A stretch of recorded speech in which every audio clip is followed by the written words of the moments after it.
Когда в зоопарке Бергера рожает горилла, работники зоопарка вне себя от радости, но внезапно они вскрикивают от шока, когда видят за спиной матери нечто неожиданное. В то утро сотрудники зоопарка Бергера готовились к очередному обычному рабочему дню. Они только что прибыли и начали ухаживать за животными, расходясь по своим отделениям. Работник зоопарка по имени Саша направился в отделение для горилл, чтобы ухаживать за Энгайлой, беременной гориллой, которая вскоре должна была родить. Но когда она добралась до своего загона, то заметила нечто неожиданное. У Энгайлы уже начались схватки. Пока все они с едва скрываемым волнением ждали появления ребенка на свет, они начали готовиться к медицинскому осмотру, который им предстояло пройти как матери, так и ребенку. Однако они были совершенно уверены, что Энгайле не понадобится помощи, что роды пройдут идеально гладко. В конце концов, Энгайла провела в дикой природе около 20 лет и за это время родила 3 детей. Самая старшая смотрительница зоопарка, Линда, часто рассказывала необычную историю Энгайлы новым сотрудникам, подчеркивая необъяснимые шрамы, которые покрывали тело гориллы до того, как ее привезли сюда. Шрамы свидетельствовали о том, что Энгайле пришлось нелегко в дикой природе, но, каким-то чудом, она сохранила в своем мягком сердце необыкновенную теплоту. Действительно, поначалу с гориллой было трудно общаться, поскольку, несмотря ни на что, она любила свою жизнь в дикой природе. Кроме того, Энгайла смогла приехать только с 2 своими малышами. Потеря первого ребенка была трагичной, это было описано фотографом дикой природы, который был свидетелем инцидента. В тот вечер семейство горилл отдыхало на деревьях, перепрыгивая с одного на другое. Детенышам горилл было уже больше года, и их отец, Сильвербек, тоже был с ними. Ингайла как раз сняла одного из детенышей со слабой ветки, чтобы он не упал, когда в кустах неподалеку зашевелилась тень. Гориллы, однако, либо не заметили этого, либо не обратили особого внимания.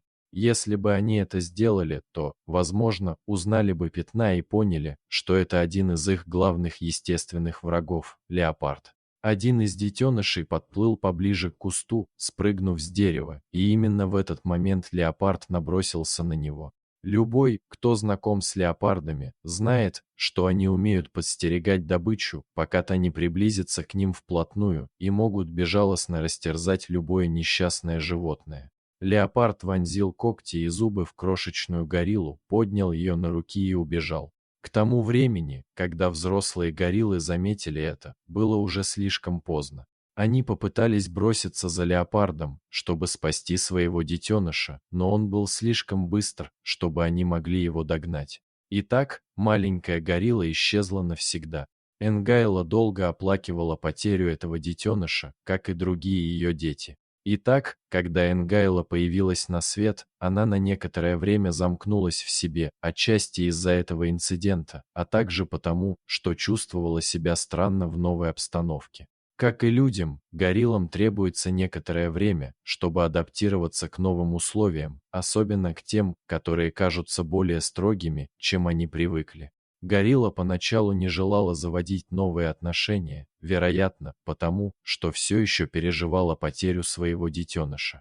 Но Линда никогда не забывала упомянуть, что как только Энгайла освоилась в зоопарке, это стало фантастическим опытом для всех них, потому что она была самой душевной гориллой, которую они когда-либо встречали. Она была невероятно добра и по-матерински заботлива не только к своим собственным детям, но и к детенышам горилл своих коллег-матерей. Саша, на тот момент самая молодая сотрудница зоопарка, почувствовала симпатию и гордость за эту гориллу, которая преодолела все трудности, выпавшие на ее долю, чтобы сохранить красоту своей души. Услышав эту историю, она еще больше полюбила Энгайлу и, к счастью, горилла, казалось, чувствовала то же самое.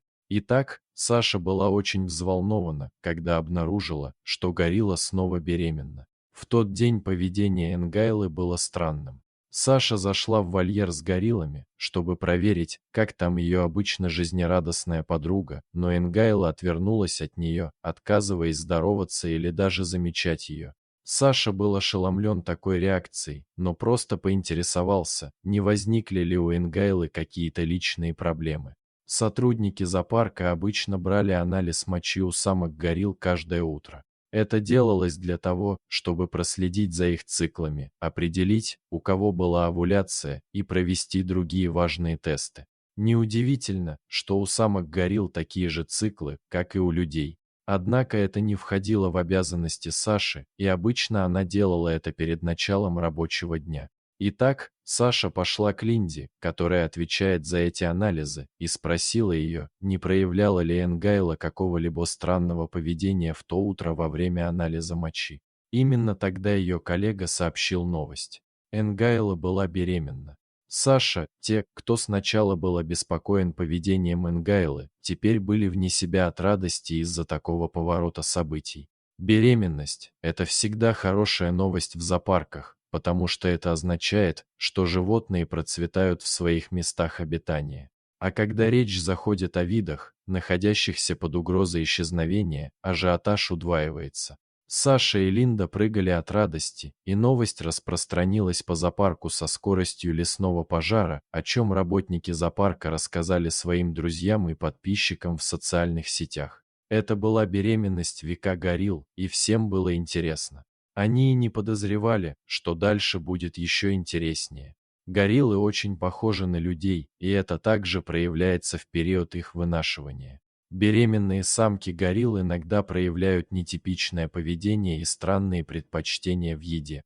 Так было в случае с Энгайлой. Она внезапно стала воротить нос от сырого корма и теперь предпочитала сухое, что было полной противоположностью ее предпочтениям до беременности. Кроме того, работники зоопарка разрешали ей как можно больше бродить по лесу, что было привычкой для горилл самостоятельно искать пищу на деревьях и в кустарниках, стремясь имитировать естественную среду обитания. Таким образом, гориллы могли получать разнообразную пищу и чувствовать себя более комфортно в своей клетке. У Энгайлы также были проблемы с поведением, но работники зоопарка смогли учесть и это, понимая, что в этот сложный период ей пришлось пройти через разные этапы. Саша был более чем терпелив с Энгайлой и терпел то, что можно было бы расценить как выходки гориллы.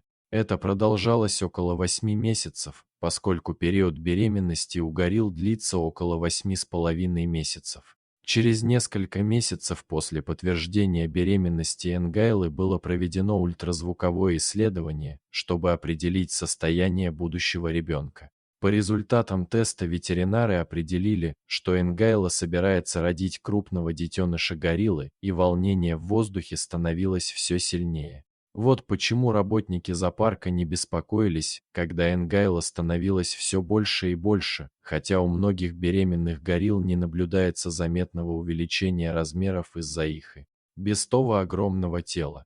По мере того, как недели превращались в месяцы, Энгайла стала такой большой, что большую часть времени проводила лежа. Тем не менее, никто из работников зоопарка не встревожился. Затем наступил день Д. Прошло всего несколько дней после того, как беременность Энгайлы достигла 8-го месяца. Утром Саша, как обычно, первым делом побежала в отделение и обнаружила, что у Энгайлы начались схватки. Когда у Энгайлы начались тужения, все стало хаотично. Вскоре они поняли, что роды у ребенка идут не так гладко, как они ожидали. Прохожие забеспокоились, но по прошествии нескольких часов плача по-прежнему не было слышно.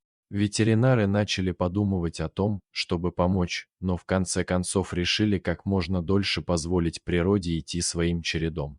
Наконец, они услышали крик новорожденного, и работники зоопарка закричали от восторга. Так продолжалось до тех пор, пока они не увидели, каким крошечным был малыш. Ветеринары недоумевали, как это было возможно, учитывая размер живота Энгайлы и то, сколько времени у нее ушло на роды. Они уже собирались выйти из загона, когда услышали резкий стон Энгайлы. Работники зоопарка обнаружили гориллу распростертой на полу в позе, похожей на позу при родах. Они с благоговением смотрели друг на друга, наблюдая за тем, как медленно разворачивается сцена. А когда они поняли, что происходит, сотрудники в один голос закричали: Энгайло сильно надавил, и наружу высунулась еще одна голова. По помещению прокатился шок, а прохожие столпились еще теснее. Наконец, еще один детеныш отделился от матери, и все стало ясно. Большой живот, крайне необычное поведение и долгий процесс родов. Все это было потому, что Энгайло собирался совершить чудо, родить горилл-близнецов. Близнецы у горилл рождаются гораздо реже, чем у людей. На самом деле, было подсчитано, что за целое десятилетие у горилл рождается только один близнец. За последние 50 лет из 270 имевших место рождений было зарегистрировано только 3 рождения близнецов. Что еще хуже, из близнецов, родившихся в 1986 году, выжил только один, а оба близнеца, родившиеся в 2008 году, умерли не в один и тот же день. Поэтому работникам зоопарка и Саше в частности показалось уместным, что именно особенная, похожая на гориллу Энгайло испытала это чудо, причем с минимальными проблемами. После этого невероятного подвига рабочих не удивило, что Энгайло был очень слаб и нуждался в пристальном внимании и заботе. Но это было еще не все, потому что близнецы родились немного раньше положенного срока, они не были полностью развиты, и их пришлось на некоторое время поместить в инкубаторы. Атмосфера в зоопарке и даже в интернете была наполнена смешанными чувствами, поскольку волнение смешивалось со страхом за то, как все обернется. Выживет ли малыш? Как бы Анжела отреагировала на то, что она стала молодой матерью, особенно двоих детей? Казалось, весь мир затаил дыхание, наблюдая за отчаянной борьбой младенцев в своих инкубаторах. В зоопарк входили и выходили медицинские работники, а также случайные прохожие, которые хотели увидеть и ребенка, и мать.